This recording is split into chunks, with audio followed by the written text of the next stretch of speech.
How's it going, YouTube? Happy Friday. Is it Friday? Yes, it is Friday. Tells you where my head is these days. I don't remember what day of the week it is, even though I knew this morning it was Friday. And yet, just then I forgot that it is indeed Friday. Anyway, what am I yammering about today? Well, I thought I would bring to the table what I call some hard truths about trucking, whether you are a company driver or an owner-operator. And this is going to be entirely related to, on-highway / over-the-road truckers, not guys who are the home daily or daily driver crowd, or the guys who, you're doing short haul so you get home every night. This is about the guys who are looking at careers over the road. You're out multiple days or weeks or months at a time. And so I've got 6 hard truths that I have written down, so I thought I'd go through them. Number 1, no matter what, you will always end up being a number. Whether you like it or not, whether the company promises, oh, you'll never be a number to us, you will end up being a number. That's just the way it works. That is how the industry is. There is no getting around it. Somehow, some way, you will be a number. Now, depending on the size of the company that you work for, if you're a company driver or owner-operator, doesn't matter, there will be a name associated with that number, and someone will have some sort of personal connection to you. Now, I'm leased on with a fairly small-ish carrier for the time being, and there are people who know my name on a personal level. I've actually physically interacted with these people, so there is been some manner of actual interchange between us on a one-to-one 3-dimensional scale. Now, my dispatcher I've never met personally. I don't know the owner of the company personally, but there are people to whom I actually have. There's a name with me as opposed to just a number. But no matter what, you're going to end up being a number. Now, a lot of companies say you'll never be a number to us. You're going to end up being a number to them. That is a boilerplate, polite little white lie that they're going to tell you. But no matter what, you will end up being a number. Now, that number is there for a wide variety of reasons. Is to associate, your record as a driver with something that's easily quantifiable, as well as fileable and recordable. That's just the way it is, and that's for better or for worse. If you got a good record, that number's going to have some positive associations with it. If you don't have a good record, not so much fun. Which leads me to the next point. I wrote these down to cheat sheet off of, basically. You are a commodity for 2 things, and 2 things only. Number 1, a service. Number 2, a result. What is the service? The service is transportation. What is the result? Delivery. No matter what, that is the job. That is what you are there to do. The vast majority of shippers, receivers, customers, end users, they don't care or understand how or why or when or where things come from, or how they move, or how they end up on the shelf for them to pick off of, or in their home. They don't care. As long as they get it, how it got there means nothing to them. If it meant something to them, well, the iPhone I'm recording this on would have cost me, tens of thousands of dollars, because, they would have been outraged about the human rights abuses being levied against individual people and groups of people in China to produce them. So, yeah. Commodity, transportation, and delivery. 2 phases. That is inescapable, that is unavoidable, and you're going to have to accept that if you're going to be a successful trucker, that you are a commodity and a number. That is what it is. Now, you can be as individual as you want or feel you can be as these 2 things, but that is what it is. When you really want to get nihilistic about it and boil it all down, we're all commodities here to provide a service, so to speak, to whatever corporation we work for.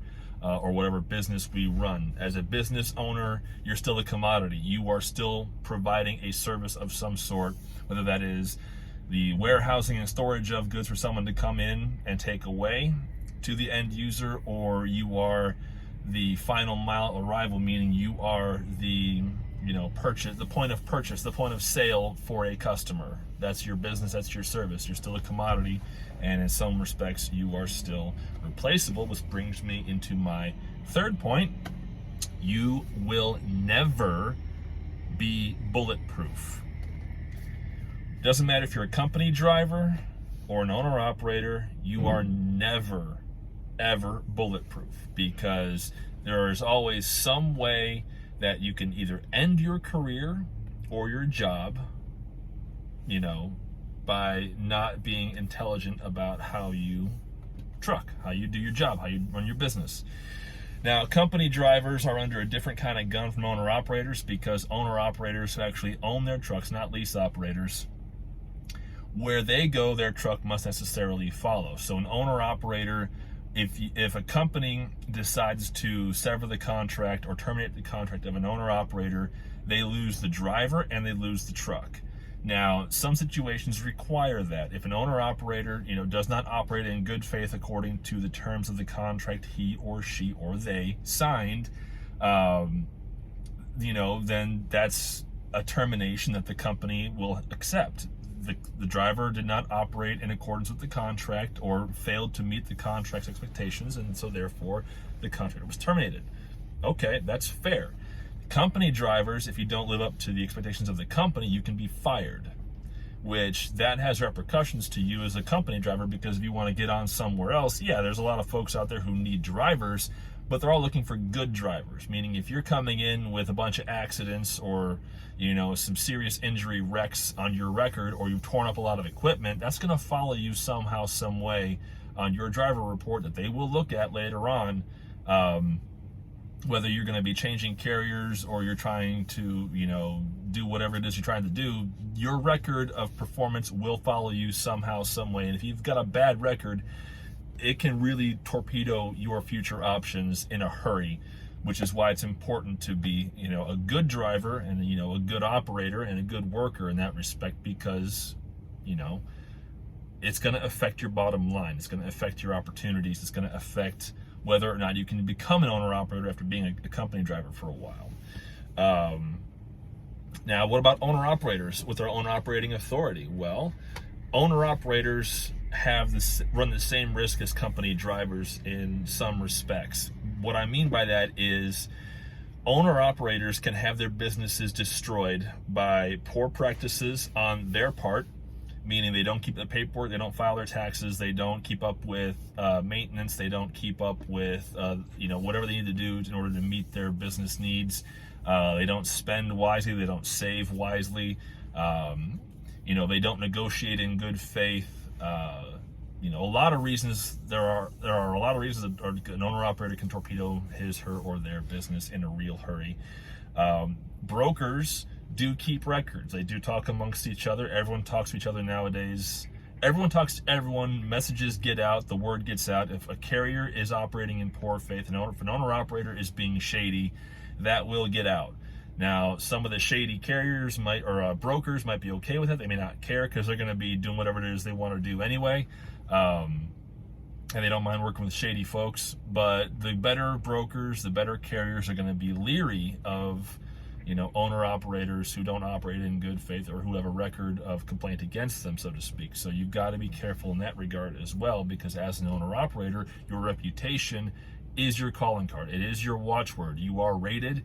You've got a reputation, whether you like it or not. And if you have a good reputation, doors open. If you don't have a good reputation, you've got to earn a good reputation, or you've got to repair your reputation if you want to still maintain your business and remain a solid owner-operator.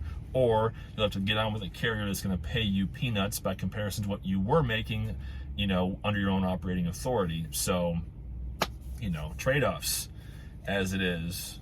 And, well, that's just the way it goes. Because the brokers want their freight transported reliably. They want it delivered on time. And if issues arise, they want it to be communicated to them. Okay, we had this problem. It caused this delay. Here's the documentation. Okay. The broker will work with drivers in that regard, owner operators, if things go sideways and it's beyond the driver's control. Weather comes up, okay, there's 6 feet of snow on the ground, I can't drive. Well, all right, we understand. As soon as it gets plowed or thawed, let us know what's going on. All right, I blew 4 tires, stuff happened, I ran over a bed of nails, whatever. Here's the pictures, tires blew out, gotta wait for repairs. It is what it is. My engine suddenly exploded. I got to get towed. I got to work on getting another driver out here to get this load hooked up and get it moved. Okay, stuff happens. It's just, you've got to be able to communicate, and that's going to be part of your reputation. If you are an owner-operator who communicates with your brokers, it's going to keep your reputation good. If you do not, and things don't go right, or shippers and receivers don't get their goods, or documentation their goods were delivered, that will cause you problems. That will torpedo your business.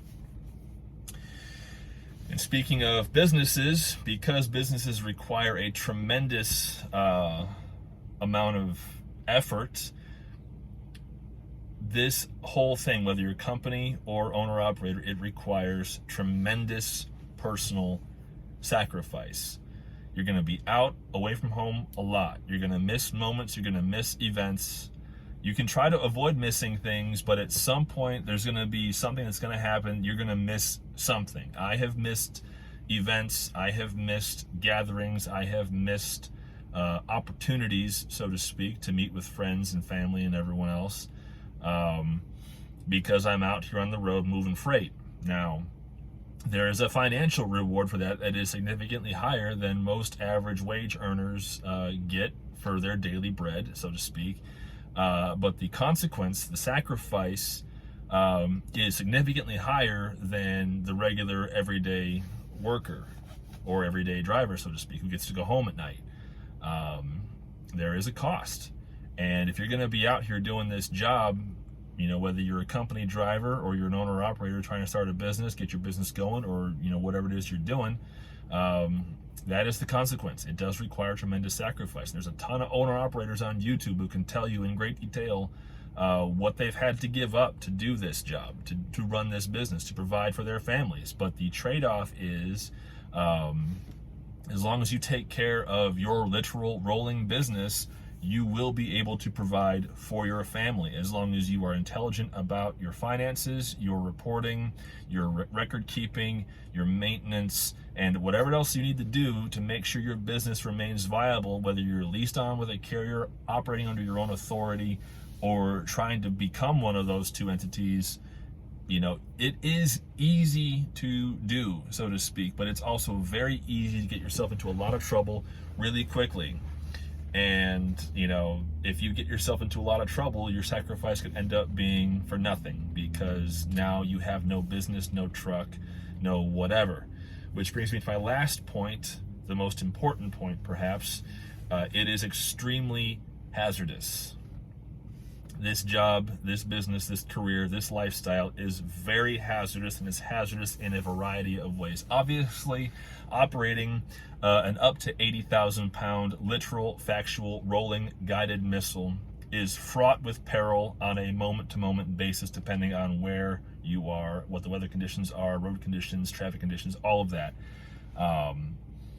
It's extremely hazardous. Today I was delivering to a very nice Amish gentleman who owned a business, and I had goods for him that were coming in. And to get to his place of business, I had to navigate roads I otherwise would never even consider bringing a semi-truck onto in the first place. I was on rural backcountry roads in the middle of nowhere, Ohio. And now he was very grateful to receive the delivery, and we had a great conversation. Really nice guy, tremendous interaction with him. I can't say enough good about him. Really polite. Was glad to finally get delivery because it had been delayed because of the supply chain difficulties, but I finally got the load and got it to them in good time, and they were happy to receive it. So, that was, a positive aspect of it, but to get to his place of business was extremely hazardous. There was points where the road had sheer drop-offs to either side, and if you get too carried away because it was very narrow, or you don't understand or keep an eye on, pardon me, I've got an eyelash wandering away. If you don't, maintain good awareness, if a steer tire or enough drive tires go off the road, that's it, you're rolled. That's it, you're done. Now it's time to call the wrecking crews, multiple, to get you unstuck and now you got to repair bills and insurance claims and police reports and all this stuff, and the customer still doesn't have their freight because now it's impounded because you had an accident. And until the investigation process is complete and the trailer's been inspected and it's, deemed serviceable or not, then the goods can be, released and somehow, some way gotten to the receiver. And whether or not you got injured is another factor to be considering as well. And injury is a very real possibility on a daily basis in trucking because, we've got to keep an eye on our equipment. We've got to check around, the engine compartment. We've got to check around the tires and the axles and under the trailers and all around, up and down. We got to make sure we're keeping our equipment in top shape. And if we're not careful, slips and falls are a real thing.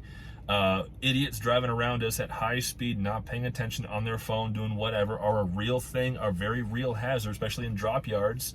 The yard guys, they don't care. They're moving 100 miles an hour. If you're not out of their way, they may flatten you and not even care. Some of them, at least, I don't know. But that's a very real hazard. Then, of course, you've got all the four-wheelers, all the people in regular cars around you who they don't understand or care or grasp that we need more time to stop. We need more reaction, more space to react with.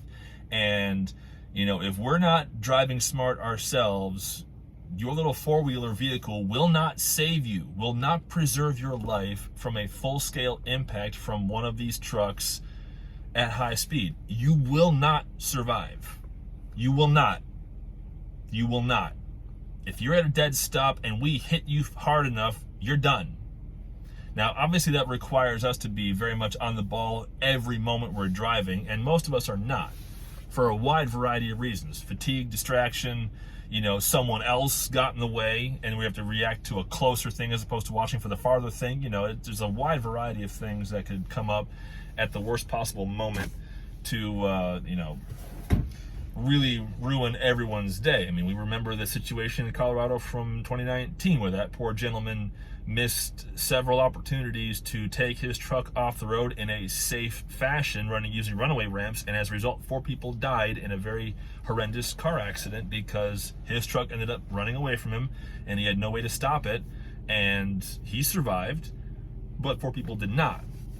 Now, there's also a lot of situations where truckers don't survive because of their decisions to drive in hazardous conditions at too high a rate of speed, and they end up rolling over or into a ditch or off a cliff or whatever else, and that's it. Because once you lose control of 80,000 pounds, you're along for the ride until the ride stops. And whether it stops and you survive or you don't remains to be seen. Until you won't know until the ride is over. And you got to pray the ride ends in your favor, because if it doesn't, well, nice knowing you. It is what it is. I mean, there's so many hazards. I mean, animals running across the road, all kinds of mess that could be in the way at the worst possible moment. And it's an extremely hazard fraught career option, business option. Especially, if you're hauling hazardous materials, it's even doubly so, because now you got to be aware of what your truck can and cannot do, where it can and cannot go. And if you start to have an accident, or an accident does happen, there's a whole different level of reporting you've got to do, because there's hazardous materials involved in that accident. And then, of course, the most unremarked hazard, so to speak, well, not unremarked, but the least considered hazard of trucking is what it does to your personal health. You've got to be aware of what this job, this business can do to your cardiovascular health. It can affect your weight in a negative fashion, because all we have on the road, for the most part, that we choose to consume is junk food. It's delicious, but it's junk. I mean, I used to do driver unload freight, where I was able to eat like a dumpster, but because I was doing extremely, cardiovascular intense work for 6 to 12 hours a day, unloading a full 53-foot trailer across multiple stops by hand, that helped keep the weight off. And then I switched to over-the-road drop and hook, and I noticed the weight started to come on slowly, and then all of a sudden I got a little bit more of a blubber on here than I want to have. Now the battle is to keep that under control so that I can healthily sustain my business option as a driver for the next, 25, 35, 45 years, however long I want to be driving, however long we want to be working. It's just the way it is.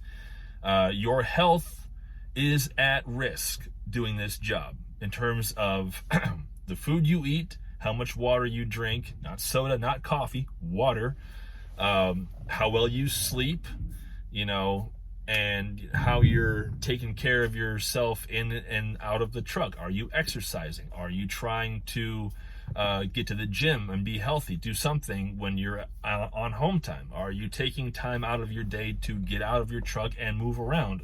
Well, many, of course. Are you using your truck's variety of handholds and opportunities as an exercise machine? I mean, when I drove for Werner, they had a whole module on how to use a tractor and trailer as a complete exercise system. And they had step by step by step, we're talking chest, back, legs, walking, so many times around the truck. I think it was 11 times around the truck completely. 11 circuits was equal to 1 mile. All right. I mean, that's a lot of good, healthy, tips and tricks on how to keep yourself healthy on the road. I mean, and a lot of us ignore that as a matter of course. And as a result, we've got land whales and land walruses waddling in and out of truck stops because they let themselves go. They did not pay attention to what their body was telling them. They overate, overdrank high sugar drinks, soda, coffee, whatever, did not exercise, and did not avail themselves of opportunities either to reduce their caloric intake, caloric, however you want to pronounce it, or eat healthier options on the road. So as a result, bleh. I mean, to the point where if they got to scale their truck, they got to think about getting out of their truck to scale it properly because they're going to add too much weight to the front, to the steer axle. I mean, I've seen some folks literally waddling in and out of truck stops.